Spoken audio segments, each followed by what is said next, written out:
তোমরা যারা উচ্চতা কমের জন্য স্টাফ সিলেকশন অর্থাৎ এসএসসি জিডি অথবা আর্মিতে অ্যাপ্লাই করতে পারো না, যাদের উচ্চতা 170 সেমি থেকে কম, তাদের জন্য সুবর্ণ সুযোগ বিএসএফ ট্রেডসম্যানে অ্যাপ্লাই করা। কারণ এখানে উচ্চতা অনেক কম লাগে এবং সেই সুযোগ কিন্তু হাতছাড়া করো না। পরীক্ষা খুব সোজা হয় এবং অন্যান্য ডিপার্টমেন্টগুলো কীভাবে কী হয় সমস্ত বিষয়ে আলোচনা করব। খুব তাড়াতাড়ি 2500 শূন্যপদ তোমরা কিন্তু দেখতে পাবে। কেন দেখতে পাবে? কারণ মিনিস্ট্রি অফ হোম অ্যাফেয়ার্স থেকে অলরেডি কিন্তু পারমিশন দেওয়া হয়ে গেছে আর বিএসএফ রিক্রুটমেন্ট বোর্ডকে, তারা কিন্তু খুব তাড়াতাড়ি শূন্যপদ নিয়ে আসছে। আমরা সেই বিষয়ে আলোচনা করব। আলোচনা করার পূর্বে বলবো, তোমরা যদি আমাদের চ্যানেল নতুন হয়ে থাকো চ্যানেলটিকে সাবস্ক্রাইব করো, বেল আইকনটি প্রেস করো, কারণ এই ধরনের চাকরির খবর, কোচিং সমস্ত কিছু আমাদের তরফ থেকে দেওয়া হয়। তোমরা যারা স্পেশালভাবে কোচিং সেন্টার আসতে চাও ডাব্লিউবি, কেপি, আর্মি, সিডির জন্য, তাদেরকে বলবো অবশ্যই আমাদের আবাসিক কোচিং সেন্টার নদিয়া জেলার করিমপুর অবস্থিত আইকে স্টাডি ফোর্স একাডেমিতে চলে আসতে পারো। এখানে থাকা, খাওয়া, পড়াশোনা পুরোপুরি ফ্রি। মাত্র 17,000 টাকা দিয়ে ভর্তি হলে এর পুরোপুরি ফ্রি।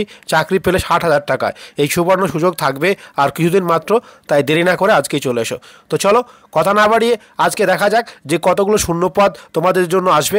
দেখো, বিএসএফ ট্রেডসম্যানের শূন্যপদ প্রায় 2500 প্লাস শূন্যপদ থাকবে এবং ছেলেদের জন্য 2100 শূন্যপদ এবং মেয়েদের জন্য 400 শূন্যপদ থাকবে।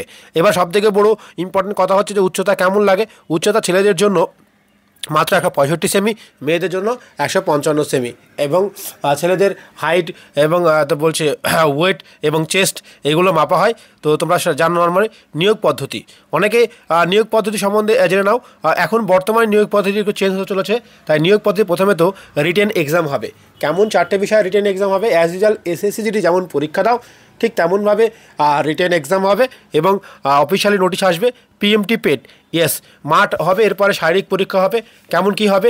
ছেলেদের জন্য 5 কিলোমিটার রান 24 মিনিটে এবং এদের জন্য 1600 মিটার রান অর্থাৎ 1.6 কিলোমিটার রান 8.5 মিনিটে কমপ্লিট করতে হবে। তো রানটি অবশ্যই কমপ্লিট করতে হবে। এরপরে ট্রেড টেস্ট হবে, তারপরে ফাইনাল মেরিট লিস্ট হবে। সব থেকে ইম্পর্টেন্ট হচ্ছে ট্রেড টেস্ট। ইয়েস, এটা টেস্ট হবে, যাই হোক ট্রেড টেস্ট হবে। তো ট্রেড টেস্ট দেওয়ার সময় যে বিভিন্ন ধরনের ট্রেডে তোমরা অ্যাপ্লাই করতে পারো, যেমন ধরো ওয়াটার ক্যারিয়ার, কুক, সুইপার এবং অন্যান্য বিষয়। তোমাকে এবার এখন থেকে কী করতে হবে?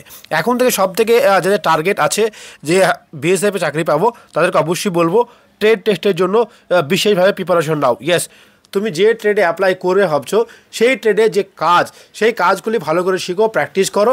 দরকার হলে বিভিন্ন জায়গায় কিন্তু এভাবে শেখানো হয়, সে জায়গায় এক্সপার্টের মতো হয়ে যাও, তোমার চাকরি কিন্তু নিশ্চিত হয়ে যাবে। কারণ বিএসএফ ট্রেডসম্যানের পরীক্ষা খুব বেশি কিন্তু কঠিন হয় না। এবং যারা ভাবছো যে আমি কোচিং নেব এবং কোচিংয়ে চাকরি নিশ্চিত করব, তারা অবশ্যই চলে এসো আমাদের আবাসিক কোচিং সেন্টারে। আমাদের এই ফোন নম্বরে ফোন করো, একেবারে থাকা, খাওয়া, পড়াশোনা সমস্ত ব্যবস্থাপনা আছে আমাদের এখানে। সকালে উঠে রান, তারপরে খাওয়া দাওয়া, তারপরে ক্লাস হবে, তারপরে একটু ফ্রি টাইম পাবে এবং সন্ধ্যাবেলায় ক্লাস হবে, তারপরে আবার ফ্রি টাইম পাবে পড়ার জন্য। তো এই সুবর্ণ সুযোগ থাকবে না বেশি দিন, তাই দেরি না করে আজকেই ফোন করে নিতে পারো। এবার ট্রেড টেস্ট দেওয়ার পরে ফাইনাল মেরিটে সিলেক্ট হয়ে যাবে। আচ্ছা, নিয়োগ প্রক্রিয়া কবে থেকে শুরু হবে? অফিসিয়াল দেখো, এখন যেহেতু এমএইচ থেকে বিএসএফ রিক্রুটমেন্ট বোর্ডকে কিন্তু অলরেডি পারমিশন দেওয়া হয়েছে। এবার যেহেতু ইলেকশন ডিউটি চলছে এবং ইলেকশনের রেজাল্টের পরপরই কিন্তু খুব তাড়াতাড়ি একেবারে অফিসিয়ালভাবে দেখতে পেয়ে যাবে। এছাড়া গ্রুপ সিডির রিক্রুটমেন্ট চলছে, সেটা তোমরা জানো। তো সেই পদ্ধতি জন্যই কিন্তু এখন দেরি হচ্ছে, তাই ইলেকশনের পরপর পেয়ে যাবে। এখন থেকে আগে থেকে প্রিপারেশন নিয়ে নাও, নাহলে কিন্তু চাকরিটা পাওয়া কঠিন হয়ে যাবে। কারণ লড়াই অনেক বেশি শক্তিশালী হয়ে গেছে, অনেক বেশি শক্ত হয়ে গেছে এবং এই লড়াইয়ে একদম যোগ্যতম প্রার্থী কিন্তু সিলেকশন হবে। তাই দেরি না করে আজকেই কিন্তু চলে আসতে হবে আমাদের আইকে স্টাডি ফোর্স একাডেমিতে। তো যাই হোক, ভিডিওটি শেয়ার করে দাও এবং পুলিশ আর্মির জন্য তৈরি হতে গেলে চলে আসতে পারো আবাসিক কোচিংয়ে। Thank you for watching my video.